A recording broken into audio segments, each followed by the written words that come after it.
What's up guys, DuArktik here with another Marvel Strike Force video, and in this video we are back to talk about Oath. Oath is going to be a very important character not only for raids on the Night Stalkers team, but also outside of that team and also outside of raids. This character is actually a big deal, and she's probably going to be as impactful, maybe not as much, but almost as impactful as KANG. Yes, KANG, you know, remember KANG? Super OP character.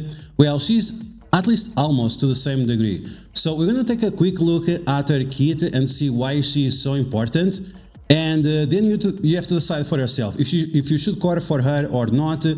But I'm gonna tell you, she's probably the most important character on the Night Stalkers team, and this is how the Night Stalkers team is going to be probably one of the best Cosmic Crucible and also Alliance Wars defensive teams that you can use. You can also use them on offense, but you'll see why they'll be so powerful on defense.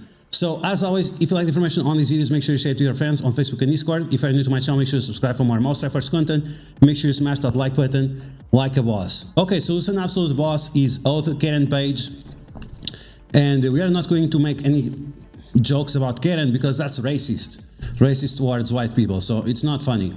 Now, Oath, like we were saying, she's part of Night Stalkers. She's Hero City, Mystic. The Mystic part is a little bit problematic, but she had to be Mystic, and she's Vampire.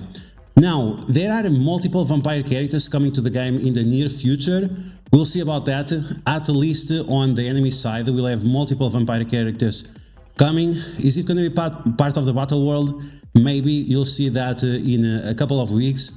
But she's definitely going to be very important. She has insane value as a plug-and-play character for pretty much all game modes except Arena right now, but maybe she will have value in Arena in the future. We'll see about that. And then Dark Dimension raids, Alliance Wars, Cosmic Crucible, the towers, Avengers Tower or Sword Satellite or whatever, like she will always be very important. And one of the reasons is because she has that passive that gives additional speed bar, but not only that, but because she also steals health of the enemies, and that will turn off characters like Super Skrull, Thanos, and other passives. Also Apocalypse, also he has that mechanic with the passive that activates when it drops below 50% health. Now, if we take a look at the character on the website, you'll see that she has a bunch of piercing damage, and piercing damage is very important, especially now with the new stats, with the stats reset 3.0, because when you have piercing damage, you are always going to ignore the armor, and some abilities also ignore the defense up. So this means you are doing a lot more damage, and usually characters that have piercing damage will last a lot longer than other characters without piercing damage. On top of that, she also has a lot of heal block, and some of her abilities also applies expose.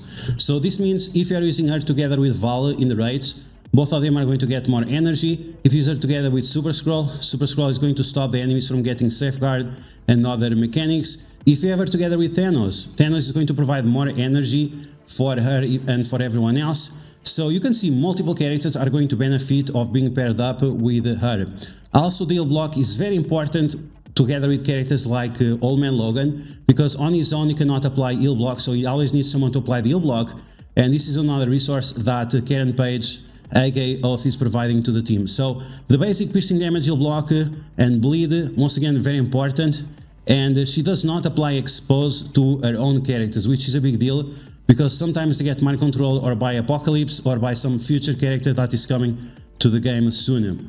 Like I mentioned before, the health steal is extremely important, and especially in raids, 40% health steal. You want to use this or on Gladiator or on Thanos to make sure it does not activate their passives, and that you can bypass the threshold of the 50% health.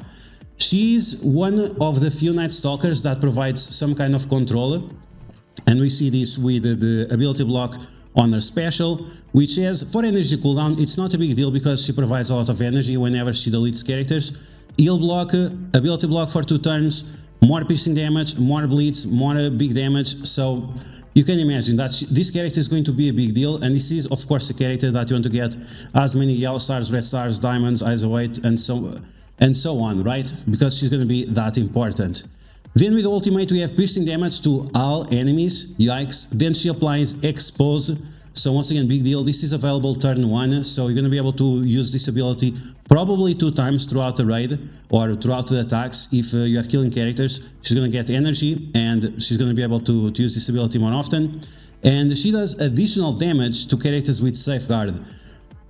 It cannot be dodged, cannot be counterattacked, cannot be blocked, so this is going to clap. Believe me, this ability is going to clap. In raids she applies trauma as well. I wish this was also outside of raids, but I mean, it's already pretty strong based on all the piercing damage, bleeds, heal block, and so on. And the expose, of course. The expose is a huge deal. Now, what makes Karen Page even more useful than the amazing kit that she has is this speed bar on spawn. For self and all allies, on offense only, she's going to give 5% more speed bar. And this speed bar is going to be a huge deal because the Night Stalkers, they are already very fast. And the speed bar shortens the time to which you get your turn, right? So even if you have amazing speed, you always want to have some speed bar as well, because that's what allows you to get the turns faster. On top of that, she also does pings like Kestrel does, like Deadpool does, and that will allow you to do damage outside of their own turns, and also make sure that buffs expire. So if you're attacking a Gladiator, you steal the health with a special 20% or 40% or whatever, and after that you keep pinging the guy and he keeps losing the buff. So this is going to be amazing, really amazing for any kind of game mode where you usually face Gladiator. So Alliance Wars, Cosmic Crucible, Dark Dimension, even Arena is going to be powerful. And then we have the most important part, or one of them. I mean, so many parts on this character, but it's on enemy death. So it's not on enemy kill by Karen Page, which is a problem that a lot of characters have.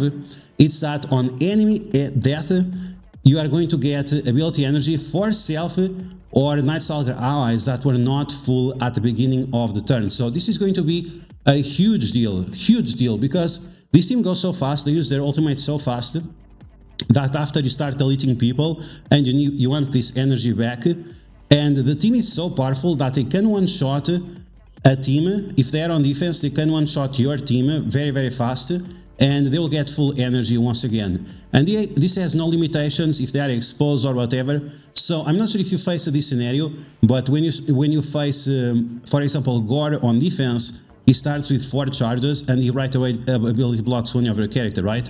So it's going to be something similar to this, because as soon as you go to attack these guys the second time, they'll have full energy, full cooldowns on you, and you get obliterated once again. So this character is going to be a huge deal. Once again, not only on the Night Stalkers, but outside of the Night Stalkers as well, because even if you have it alone with Annihilators or any other team, Extreme X-Men or anything like that, she will be able to give energy to herself, and that means she will always start with this banger of an ultimate that applies expose, a ton of bleeds, more damage to safeguard, and heal block. Once again, this heal block is going to be massive, especially with characters like Old Man Logan that do not have heal block, or Thanos, or Super Skrull that does not apply heal block right away. So believe me, this is going to be a huge deal. Now, is this a character that you should spend your power cores on? I don't know, it's up to you. If you feel like you need some extra boost for the raids right now, sure. But do you have Blade? Do you have Blade already? Because if you don't have Blade, she's going to be nice. Believe me, she's going to be nice still. You can pair it up with Val. You have 2 characters applying expose. You can still pair it up with Deadpool, which will give her more drain and also more energy and more speed bar on spawn. So all of those things are good things. If you have Mephisto already, this is going to make, of course, even easier. But the characters you really want to pair up with Karen Page, with Oath right away, it's Agatha.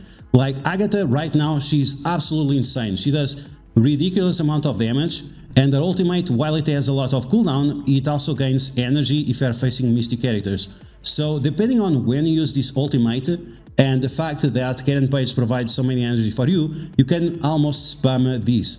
And once again, if you pair up Oath with Deadpool, with Val, and with Agatha, you can destroy your enemies. Believe me, this is going to be absolute annihilation.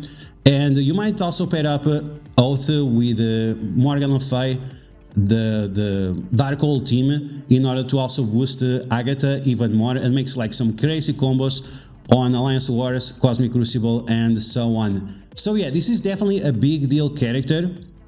Like I said, almost as good as KANG, maybe just a little bit. If KANG is like S+, then she would be like S or S- or something like that. But definitely a top tier character, and is definitely going to change the meta in Alliance Wars, Cosmic Crucible, blah blah. Final point that I want to make. If you don't have Blade, she's still going to be fine. She's still going to provide a lot for you.